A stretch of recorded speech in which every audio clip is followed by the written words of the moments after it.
নমস্কার বন্ধুরা, ঘর কর্নার ডেলি ব্লগে তোমাদেরকে আরও একবার অনেক অনেক অনেক স্বাগত।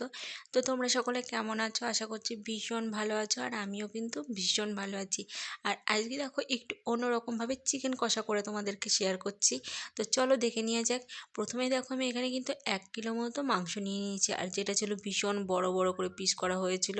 প্রায় এক একটা 150 থেকে 200 গ্রামের বেশি আছে এখানে।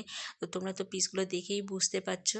এরপরে এর মধ্যে দিয়ে দিচ্ছি আদা, রসুন, পেঁয়াজ, জিরে, শুকনো লঙ্কা পেস্ট করে সবটা দিয়ে দিচ্ছি মশলা। তার মধ্যে দিয়ে দিলাম পরিমাণ মতো লবণ আর হলুদ, আর তার সাথে কিছুটা সর্ষের তেল। দেওয়ার পরে আমি কিন্তু বেশ ভালোভাবে এটাকে ম্যারিনেট করে কিছুক্ষণের জন্য রেখে দেবো ঢাকা দিয়ে। তো দেখো এই যে ম্যারিনেট করা প্রায় হয়ে এসছে। আর এটা আজকে যেহেতু আমাদের বাড়িতে মানে ম্যাক্সিমাম কী বলো তো, এত বড় বড় পিস করা হয় না। সব সময় মানে নর্মাল যেটা হয় সেরকমই। তো আজকে হঠাৎ করে মনে হলো যে একটু বড় বড় করে মাংসের পিস রান্না করে দেখা যাক যে খেতে কীরকম টেস্ট হয়। তো দেখো প্রথমে কড়াইতে সর্ষের তেল নিয়ে নিয়েছি, তারপরে দিয়ে দিয়েছি গোটা গরম মশলা, আর এরপরে দিয়ে দিচ্ছি ম্যারিনেট করা মাংসের টুকরোগুলো।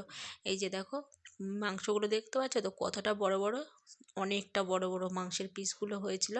তো এই যে সবটা দিয়ে দিয়েছি, এবার বেশ ভালোভাবে কিছুক্ষণ ঢাকা দিয়ে রেখে দেবো। তো দেখো সব মাংসগুলো মশলার মধ্যে ডুবিয়ে রেখে দিতে হবে, যাতে মাংসর টুকরোগুলো যেহেতু অনেকটা বড় বড়, আর ওর মধ্যে যদি মশলাটা না ঢোকে তাহলে কিন্তু একটুও ভালো লাগবে না। তো এই যে দেখো কিছুক্ষণ ঢাকা দিয়ে রাখার পরে আবার একটু উল্টে দিচ্ছি।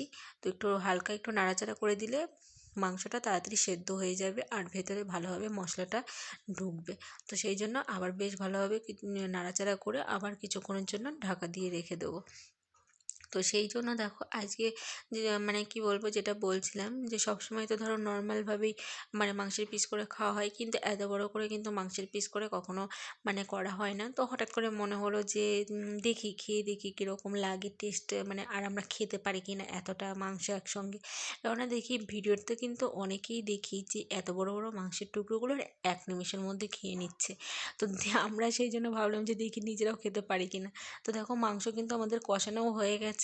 আর দেখো আমি এরপরে দিয়ে দিচ্ছি সবথেকে যেটা ইম্পর্ট্যান্ট মানে এই তরকারিটা করার জন্য, সেটা হচ্ছে বিরিয়ানি মশলা। বিরিয়ানিটা মশলাটা কিন্তু ওপর দিয়ে বেশ ভালোভাবে ছড়িয়ে দেবো।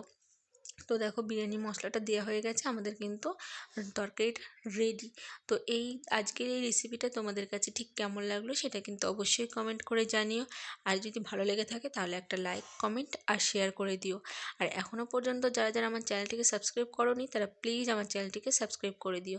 তো আজকের ভিডিওটা আপাতত এখানেই, পরে আরেকটি ভিডিও নিয়ে চলে আসছি। চলো বাই।